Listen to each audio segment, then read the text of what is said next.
नमस्कार, शिशिरहाङ थङ्गम्बा च्यानलमा यहाँ सम्पूर्णलाई स्वागत छ। सन्चै हुनुहुन्छ होला भन्ने अपेक्षा लिएको छु। म पनि सन्चै छु। हेर्नुहोस् न, लामो समयपछि घरमा आउँदा त पुरा माकुराले जालो हालिसकेको रहेछ। घर वरिपरि एकदमै फोहोर देखिने गरी क्या। अब चेलीबेटी पनि छैनन् होइन। घरमा चेलीबेटी नभएको घर आमा एक्लैले कता कता भ्याउनु होला र कि बुहारी पनि छैनन्। आजको दिन जे होला भनेर मैले घर सफा गर्ने निर्णय गरेँ। फेरि हामी सबैको परम्परामा बिहान उठेर घर आँगन सफा राख्नु गर्नु भनेको पूजा कर्मभन्दा पवित्र मानिन्छ होइन र। एउटा मान्यता थाहा छ तपाईँहरूलाई। माकुराले घरभरि जालो हाल्यो भने ऋण लाग्छ अरे। अब ऋणबाट बच्न पनि जालो त फाल्नै पर्यो होइन। यो रमाइलो मात्र थियो है।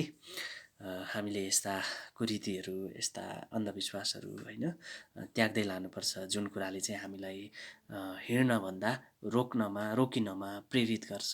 त्यस्ता कुराहरू चाहिँ हामीले त्याग्दै लानुपर्छ, किनभने ती कुराहरूले हामीलाई पीडा दिन्छ होइन, पीर दिन्छ। त्यस्तो कुराहरू जुन कुराहरूले चाहिँ हामीलाई रोक्न चाहिँ प्रेरित गर्छ, ती कुराहरूलाई चाहिँ हामीले त्याग्दै लानुपर्छ। जुन कुराहरूले चाहिँ हामीलाई अगाडि बढ्न मद्दत गर्छ, ती कुराहरू चाहिँ हामीले साथमा राख्नुपर्छ। अब सरसफाइको मामलामा चाहिँ सरसफाइसँग चाहिँ कुनै पनि कुराको चाहिँ सम्झौता गर्नु हुँदैन होइन। किनभने सरसफाइ फोहोर भनेको त रोग हो, व्याध हो।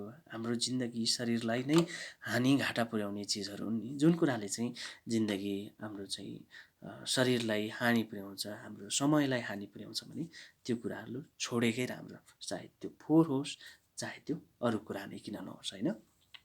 हामीले ती कुराहरूलाई चाहिँ छोडेर अघि बढेकै राम्रो। त्यसैले हामीले फोहोर फ्याँकेर अघि बढेकै राम्रो। एउटा भनाइ पनि छ नि, जुन घरको शौचालय, भान्साकोठा, बस्ने सुत्ने कोठा सफा चिटिक्क छ नि, त्यो घरमा चेतनशील बौद्धिक मानिसहरूको बसोबास छ भन्ने मूल्याङ्कन गरिन्छ अरे, गर्नुपर्छ अरे।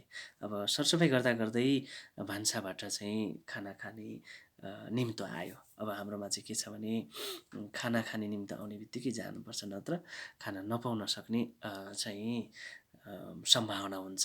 अब जसोतसो जानै पर्यो, कप्पाकप खाना खाएर फेरि बाँकी बारदलीतिरको पछाडिपट्टि पेटीतिरको होइन, सिकुवातिरको सरसफाइ अझै बाँकी नै थियो। कति भयो पानी नपरेको पनि, त्यस कारणले त्यो फोहोर पनि एकदमै धुलोहरू चाहिँ भित्तामा टाँसिएर बसेको रहेछ क्या। अनि अगाडिपट्टिको चाहिँ त्यो बारदलीहरू सबै त्यो सफा गर्दा होइन एकछिन गलेको जस्तो भित्रैबाट चाहिँ महसुस भयो क्या। अनि एकछिन बसेर हाम्रो सानो प्यारो बच्चा छ कि, अनि यो बच्चासँग चाहिँ माया बाँड्न मन लाग्यो क्या। जब प्रेमको नजरले सबैलाई हेरिन्छ नि, बदलामा 2 गुणा प्रेमको अनुभूत हुन्छ। मेरो त प्रेमिल साथी सङ्गी यिनै हुन्। समग्रमा भन्नुपर्दा यिनीहरूसँग चाहिँ म प्रेम बाँड्छु होइन।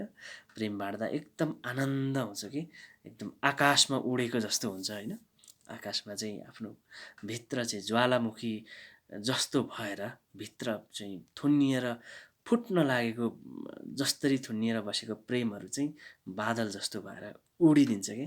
अनि एकैछिन बारदलीबाट चाहिँ तल भर्खर उम्रन लागेको मकैहरू, छरेको मकैहरू, नयाँ जीवन, मकैको नयाँ जीवन सुरु हुन लागेको नयाँ जीवनहरू हेरेँ, जस्तो कि मेरो भ्लगको सुरुवात जस्तै होइन। अनि एकैछिन गोठतिर गएको भैँसी त मलाई सुकेको घाँस हाल्ने भन्दै रिसाउँदै रहेछ। प्रेम गरेपछि सबै जुनसुकै भाषा पनि बुझिँदो रहेछ है। मैले त भैँसीको भाषा पनि बुझेँ, किनभने मैले प्रेम गरेको छु नि त। अनि मैले भैँसीलाई घाँस काट्न बारीमा जान्छु त सबै रुख चिल्लै छ। बल्ल तल्ल एउटा घाँस भएको रुख भेटेँ, तर यो ओइलाएर दिनुपर्ने खालको घाँस रहेछ। एक अँगालो जति झारिसक्दा झ्यास्स एउटा कुराको याद आयो र करेसाबारीतिर आएँ। करेसाबारीतिर आउँदाखेरि त्यहाँ मैले एउटा बिरुवा रोपेको थिएँ, एउटा बिरुवा लगाएको थिएँ।